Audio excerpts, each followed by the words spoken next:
Hi everyone and welcome back to another video.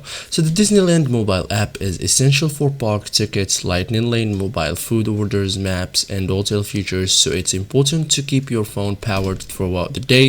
If you are experiencing excessive battery drain, there are several simple settings and troubleshooting steps that can help extend battery life while still allowing you to use the app's key features. So in this guide I will show you step by step how to save battery and fix battery drain in Disneyland mobile app.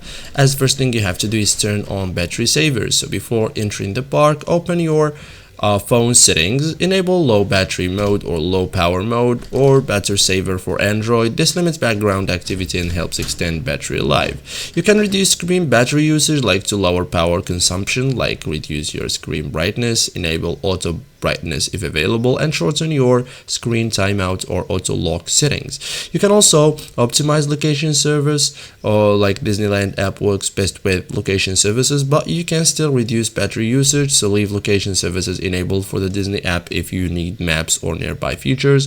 And you can also fix excessive battery drain by update the Disneyland app to the latest version, restart your phone, check for iOS or Android system updates, disable unnecessary Bluetooth connections if you are not using them, connect to a reliable Wi-Fi network when available instead of constantly searching for a signal.